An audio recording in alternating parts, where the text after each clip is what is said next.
Hello, I am Kodili-nye. This is the part two of Abuja Business and Investment Summit 2024, the keynote address by Governor Charles Chukwuma Soludo, and we're going to listen to him as he enumerate more on economic things and investment and business in Nigeria.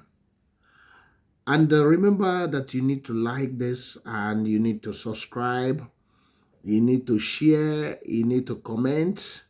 I'm so cordially NYE. Let's go.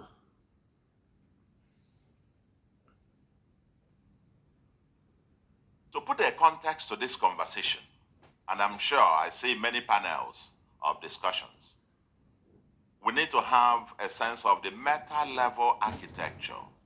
Where is the world and where is Nigeria? Because you don't invest in a vacuum. Investments don't happen in a vacuum. They happen within a context. And what are the mega trends in the world today and Nigeria that will drive investment decisions and direction of investments? For example, in terms of mega trends, global mega trends, we know several of them. The demographic shifts and urbanization going on globally. The shifts such as aging populations, particularly in Europe and North America. And this also offers some opportunity because, as I will talk about much later, the aging Europe and North America offers Africa, and particularly Nigeria, the largest of them all, with the most youthful population, if we can get our acts together to be able to supply them with the labor force and population of the future. Yeah, seeing some of my European friends there, but they are closing the borders, but we are coming, so on and so forth. Urbanization is also a global phenomenon. So over the next 30 years, there will be significant changes going on in the world in terms of demographics, where the population will be, the shifts. Asia is becoming the home to the world in terms of shifting demographics, where the people are, and increasingly also going to be the center of the world in terms of economy, so to speak. The digital transformation is ongoing. We all know all of this. The environmental concerns, climate change, and low carbon economy driving sustainability and impact, and also driving investment strategies globally. The trade dynamics and regulatory changes are also shifting. The nature of the global markets, dynamics also evolving. The demographic shift I've mentioned about how it is going to be influencing healthcare investments, seniors living facilities, and urban infrastructure development. And no, I don't want you to be shooting this. Can you stop? So we don't, I want you to listen to what I'm saying rather than there. Investing in technological related areas, artificial intelligence, automation, renewable energy, and digital infrastructure will be driving investment towards sustainable green initiatives, impacting flows into renewable energy, clean technology, and eco-friendly practices. Will be influencing investment flows by affecting trade relationships. That's the geopolitical development, the climate change, and so on. The whole point, dear friends, is that there are dynamics globally that are affecting and will continue to affect in years to come how global investment flows will go. We know stuff about the effects in terms of the fund flow, how the interest rate, foreign exchange, and inflation rates are among the factors also driving even portfolio flows and long-term capital across the world and into Nigeria.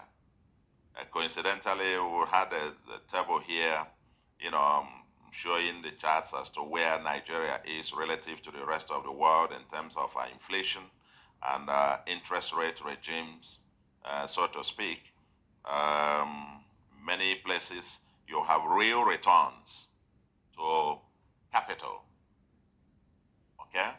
But we still have negative returns right here. It's affecting the flow of funds to our economy, so to speak, where the rest of the world is. Because when you are asking FDI, foreigners, to come and invest, you've got also to understand the dynamics of what drives this.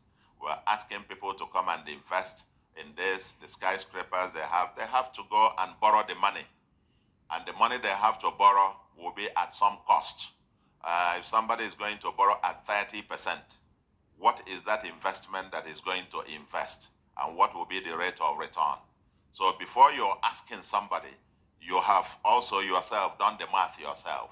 If you were in the person's position, would you do so? This is what I call the context of realism. The flows of foreign direct investments across the world, mostly towards Asia, and Africa received, for example, barely 3-4% of it last year.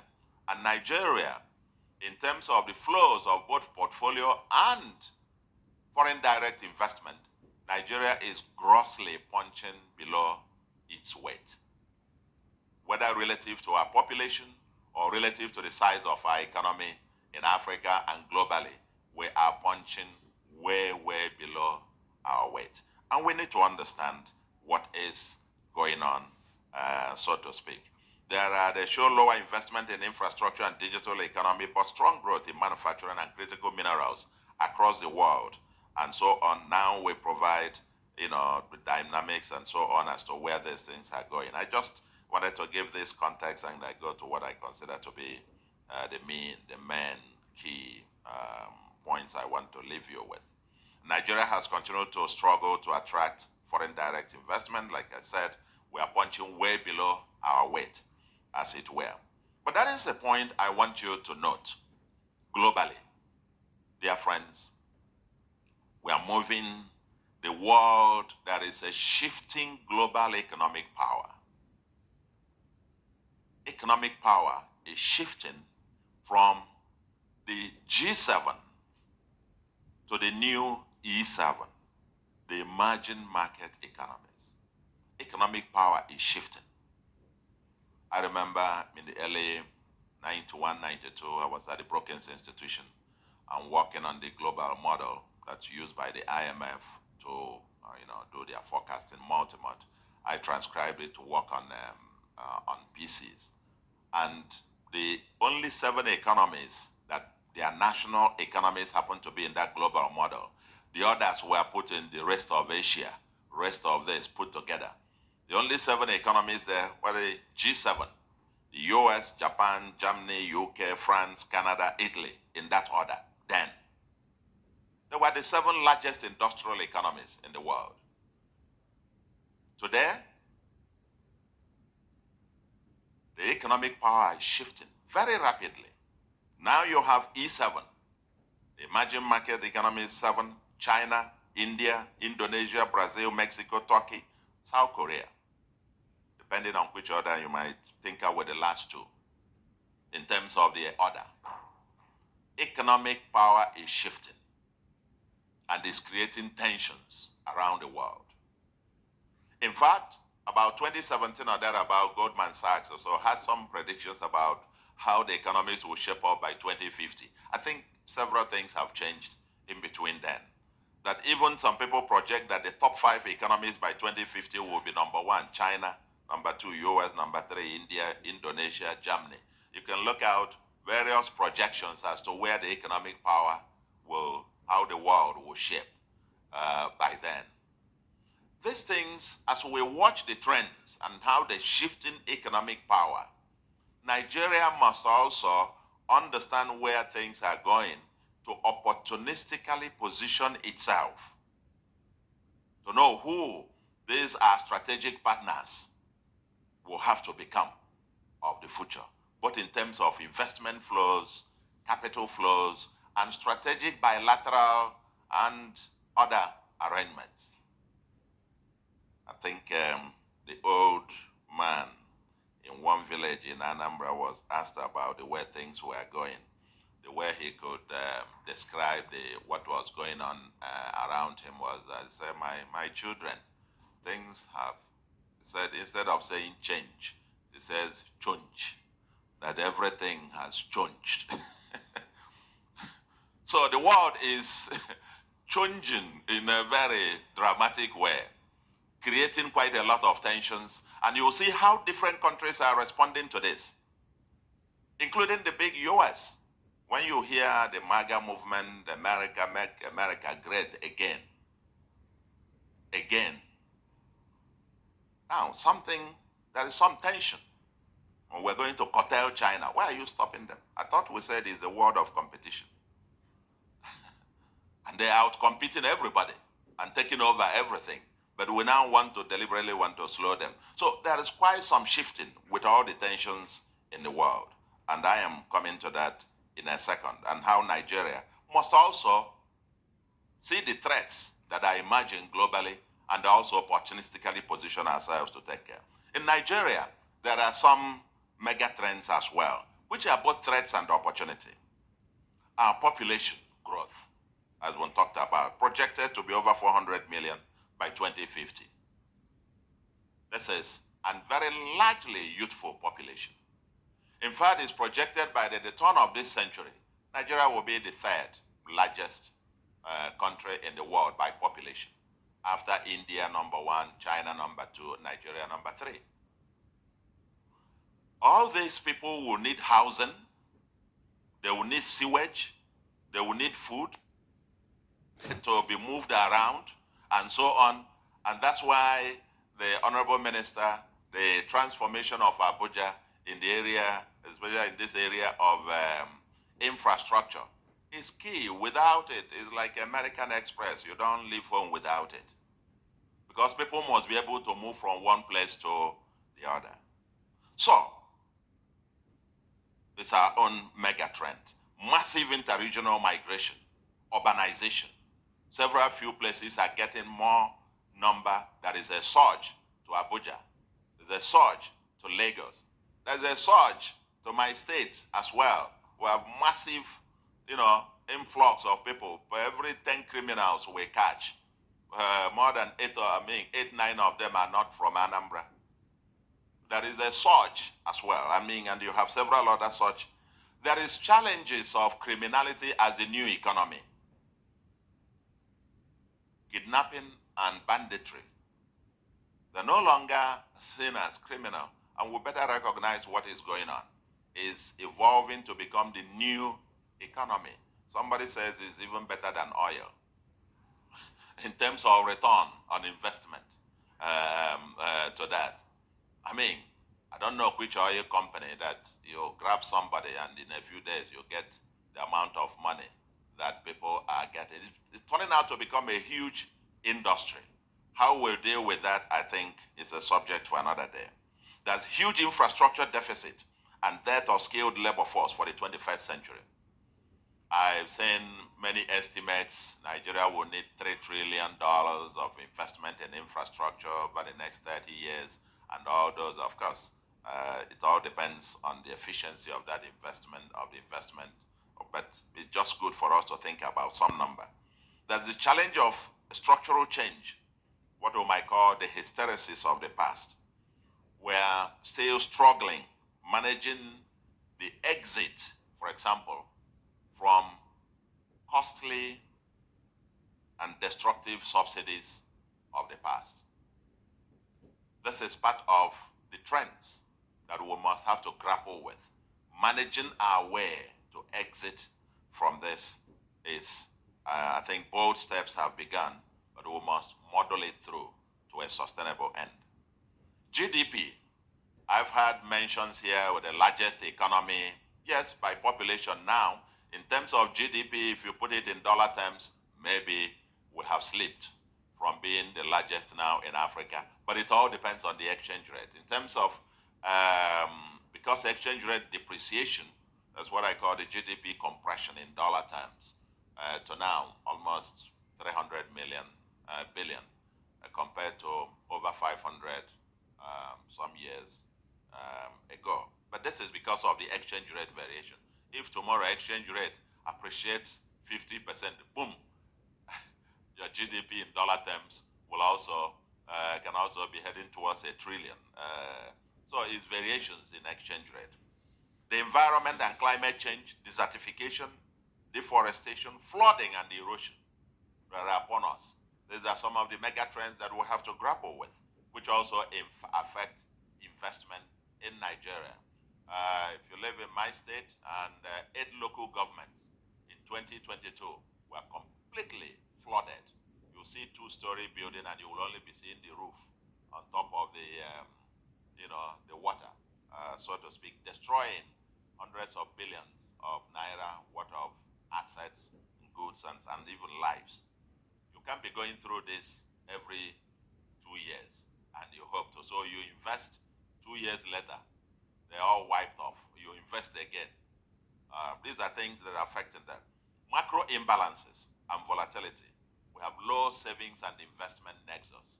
Here, having this a capital scarce country, unfortunately also experiencing bits of capital flight. So it's a double whammy that we are having. Poverty and inequality escalating. These people, it's a big topic in itself, the poverty and inequality, and the link, the nexus to criminality, and how we break the vicious circle. Increasing diversification of the economy. The economic structure is increasingly being diversified. Oil doesn't have the same dominance as it had in terms of output, but now has dominance in terms of forex. Continues that and, lowering contribution to government revenue. But in terms of forex, foreign exchange earnings is still, and trade is still very dominant. There is increasing technological penetration and of course, the new economic vectors, tech, ICT, the fashion, music, I've heard about our Nollywood teams. They're quite growing. But let's get down to programming this investment thing and the decisions, especially at the public sector level and the private sector level. I'm glad when the Honorable Minister made some remarks, his initial remarks. It came down to a point I will come down to in a second. Because first, which investments, where and by who? Of course, by sector, we know transportation infrastructure, very critical. Power, as electricity, especially renewable energy, areas of investment. ICT and technology, water, housing, manufacturing, finance and insurance. They all rank very high, as the case may be. FCT here, the issue of housing estates is a big industry. And then, but I can say you are going into ICT, technology village, and so on. Very, very important.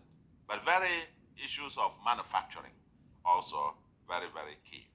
We want to think that if you consider the nature of agglomeration that is going on in the country, the patterns of movement and where the populations are concentrated, you will see that there is a high stuff to Lagos. I think second should be Abuja.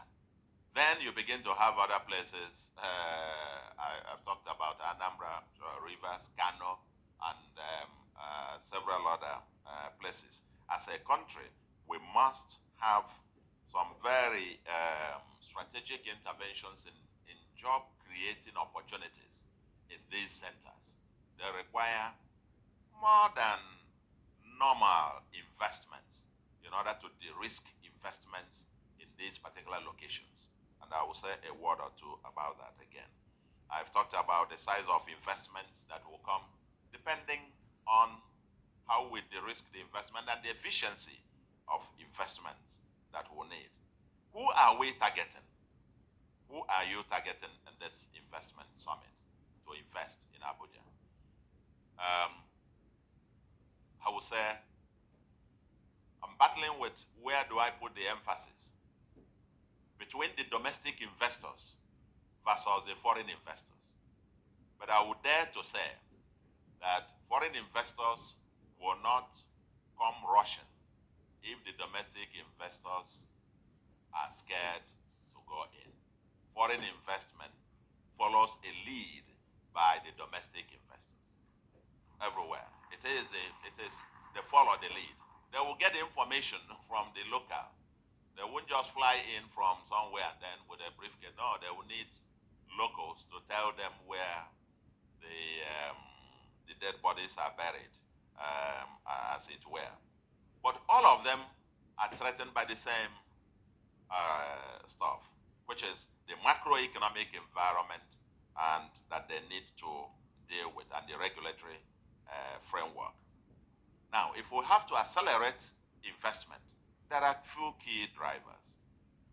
So far, and thankfully, the macroeconomic framework is gradually falling into place.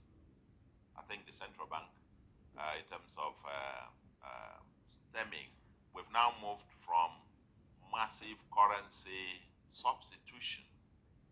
That was a few months ago, what we call currency substitution, where most Nigerians, even civil servants, they get their naira, they want to go and buy dollars, a way to hedge, to preserve value.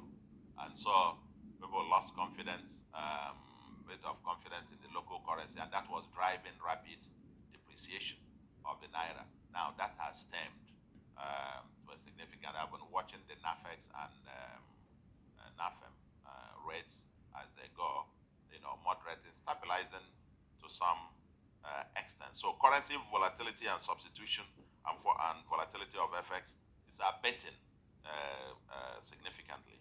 Inflation rate seems to be moderating as well. Hopefully, both forex and price level will stabilize, and the interest rate and monetary policy will loosen, so that interest rate can then, when it loosens, makes it better and cheaper. So all this investment thing we're talking about, somebody can go and borrow at a rate that you can finance and have real return on investment. Now, the lower interest rate will also show up the domestic investment and even foreign investment. In the short to medium term, dear friends, oil and gas will remain. In the short to medium term, that oil and gas sector will remain the game changer for Nigeria. It's still going to be very, very critical. And we're hopeful that with the duty regulation going on there, that it will attract some investment in the downstream. But very importantly, the upstream, we need to unlock the opportunities inherent there.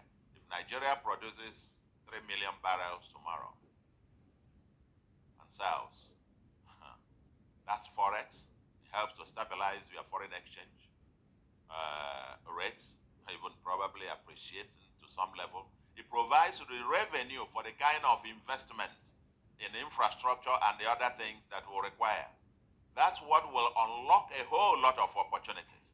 So in the short to medium term, before the investors and everybody comes, the public capital must significantly lead the way, and oil and gas will help to unlock that opportunity in terms of the macro environment.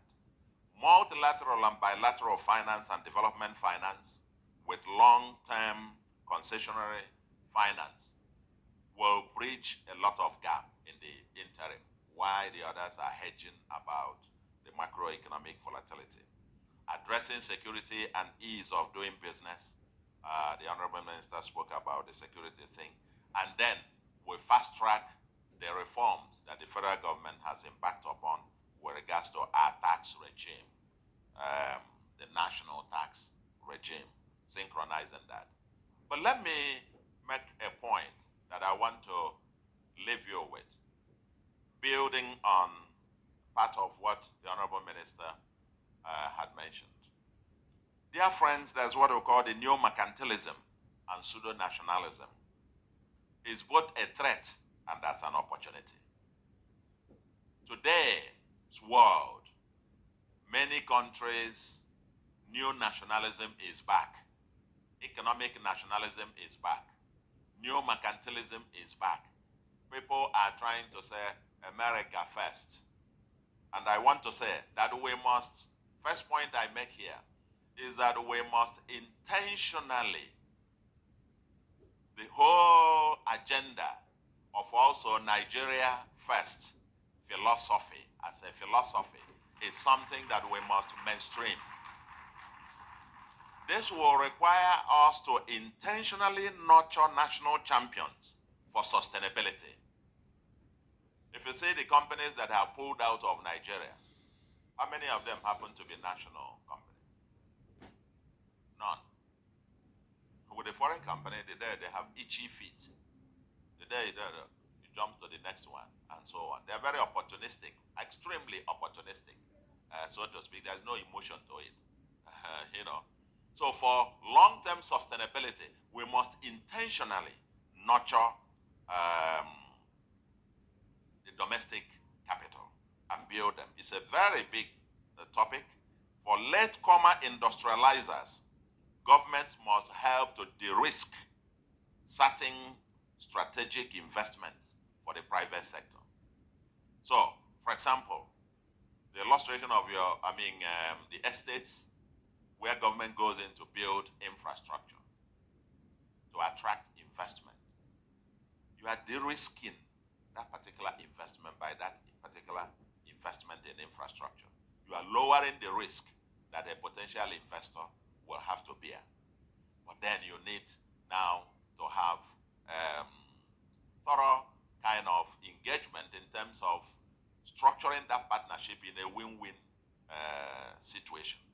So we must nurture our national champions through aggressive backward integration schemes, from importation to industrialization.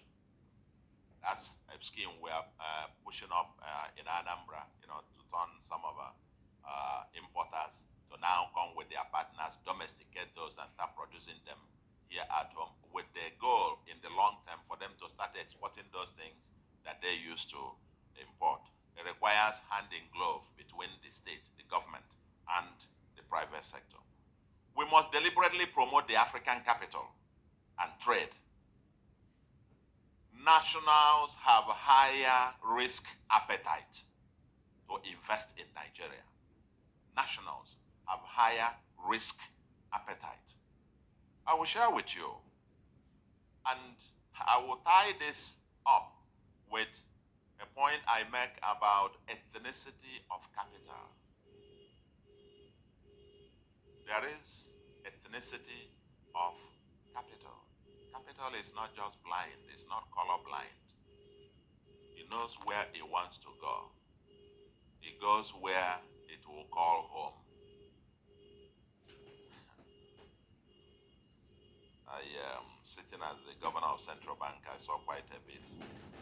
And I can, in my memo, I think I have one full chapter on a whole lot of this. And part of the motivation why I set out to establish the Africa Finance Corporation. Because I knew we could be preaching about foreign investment to come and finance African investment in infrastructure. From now till thy kingdom come, it won't come. And it never did until we set up the Africa Finance Corporation. Mobilized $1 billion plus to set it up. Today they have probably close to 15 billion invested all around Africa, largely on big ticket infrastructure going on around Africa. It couldn't, go and plead with the World Bank to even develop regional framework for funding intra-African infrastructure development. They don't have such a framework. And still they don't.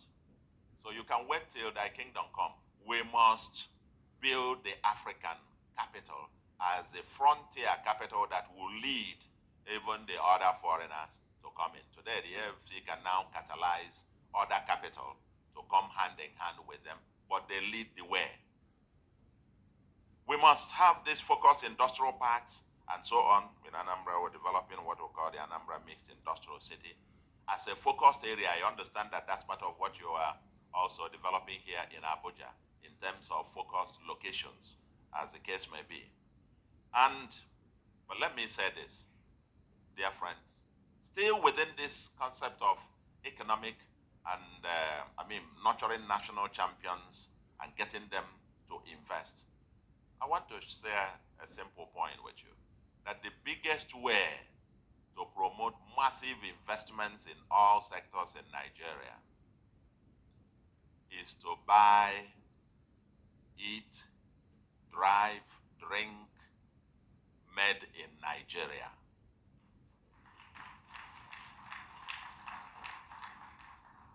Yes, I drove to this conference with my innocent vehicle made in Anambra State. See, I'm wearing Akwete, made by women of Akwete in Abia. On my shoe, probably there. If you come, I'll show you around Obunike and all of that. And you see, I'm wearing my own nationalism on my head. That's a green eagle out there. I am Nigerian, and God didn't make a mistake to make me Nigerian. If he wanted me to be any other, he would have created me to come from there. And since he made me Nigerian, there must be a reason. The reason is that we must make it work here. Everybody else fights for their own country. Everybody else wants to, because no matter how you think about globalization and all of that, populations are still confined within the nation states, and the governments must provide jobs for those people. And so you see where the tension comes in terms of the competitive thing. I remember, and we must mainstream African Continental Free Trade Agreement and keeping an eye on the global merger. But talking about this ethnicity of capital, I remember, I just tell you one story that happened when I was governor. And after we had implemented the consolidation of the banks, and several of our banks now started emerging as regional and even global champions. You go to Heathrow and you see some of them advertising on the place, and all of a sudden, those rickety banks now were taking over the rest of Africa. I remember someday, Barclays Bank, their Middle East and Africa team, came to see me. Before then, it was difficult to have investments into our banking system. Now they had to be doing global roadshows to attract investment. The moment you begin to do something domestically, which is a message I want to leave with you, these guys, no matter the amount of preaching you do, you won't get the investors to come. When you lead the way, they will come to pursue you, to come to make the investment. When we had the consolidation and these banks, grew up with some stature, now foreign banks were now coming to acquire them. I remember Barclays coming, and they wanted to invest, according to them, £500 million. They wanted to acquire the bank, and they wanted them to expand and so on. And I received the delegation. And my response was, fine, thank you very much, you're welcome. But I will prefer you, in fact, file your application, go and wait at the Hilton. I will bring you your banking license to Hilton. The ones owned by Nigeria, the Access, the Zenith, the UBA, the this and that, they will be everywhere.